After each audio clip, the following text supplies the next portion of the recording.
नमस्ते साथियों। अतिथि शिक्षक आमंत्रण हेतु पूर्व में जो तैयार पैनल है उसके आवेदनों की जानकारी GFMS पोर्टल पर दर्ज करने से संबंधित दिशा निर्देश लोक शिक्षण संचालनालय के द्वारा जारी किया गया है। जैसे कि आप विषय वस्तु भी यहाँ पर देख पा रहे हैं और यहाँ नीचे विवरण दिया गया है। ठीक है, इसमें 5 जुलाई तक की तिथि दी गई थी, अर्थात अंतिम तिथि दी गई थी। जैसा कि आप चौथे बिंदु में देख रहे हैं, विद्यालयवार विषयवार पैनल सत्र 2023-24 की जानकारी को शाला प्रभारी अर्थात संकुल प्राचार्य 5 जुलाई 2024 तक पोर्टल पर दर्ज कराना सुनिश्चित करेंगे।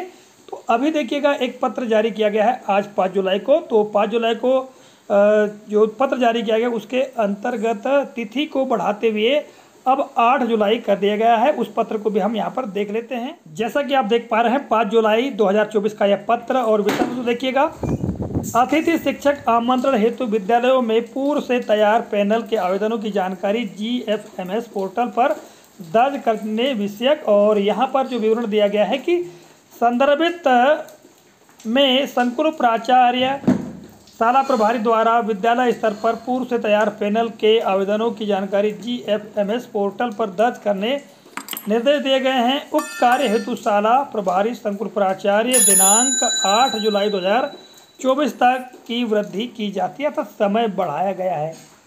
तो जो अतिथि शिक्षक है, जो पूर्व में जिन्होंने कार्य किया है, ठीक है, या जो पैनल बने हुए हैं हायर सेकेंडरी अर्थात संकुल केंद्रों में, तो जो पैनल है उस पैनल के अतिथि शिक्षकों की जो जानकारी है वो GFMS पोर्टल पर दर्ज करने से संबंधित जानकारी दी गई है। अर्थात निश्चित ही अब शीघ्र ही जो अतिथि शिक्षक है उनकी भर्ती की जाएगी।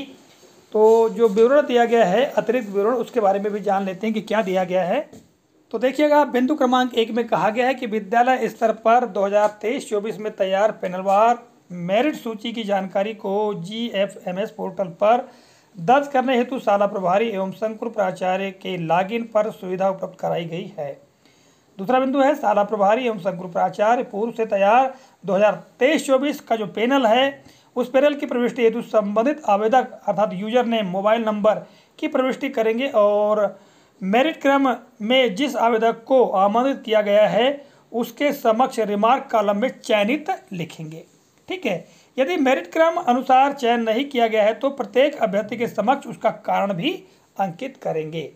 तीसरा बिंदु क्या है, यदि पैनल की जानकारी प्रविष्टि करते समय किसी आवेदक का मोबाइल नंबर प्रविष्टि करने पर रिकॉर्ड नॉट फाउंड प्रदर्शित होता है तो इसका तात्पर्य है कि संबंधित आवेदक द्वारा अपना यूजर नेम मोबाइल नंबर परिवर्तित करा लिया गया है।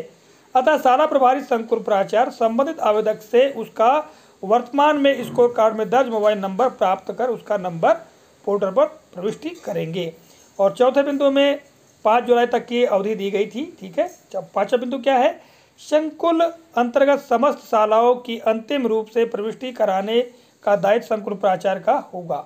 ठीक है, यह प्रविष्टि दिनांक 6 जुलाई 2024 तक अनिवार्यता पूर्ण की जाए, इसे जिला शिक्षा अधिकारी सुनिश्चित करे। तो यह कहा गया है। और जैसा कि मैंने आपको बताया कि अभी एक नवीन पत्र 5 जुलाई को जारी किया गया जिसमें अवधि बढ़ा दी गई है। तो यहाँ पर जो प्रक्रिया है आप नीचे देखेंगे, ये प्रक्रिया बताई गई किस तरह से क्या करना है। ठीक है, किस तरह से GFMS पोर्टल पर लॉगिन करके प्रविष्टि करना है, उसके पूरा यहाँ पर विवरण दिया गया है। ठीक है, तो ये आशा करता हूँ इस वीडियो के माध्यम से जो जानकारी दी गई है उपयोगी लगी होगी। तो मिलेंगे अगले कालखंड में, तब तक के लिए जय हिंद।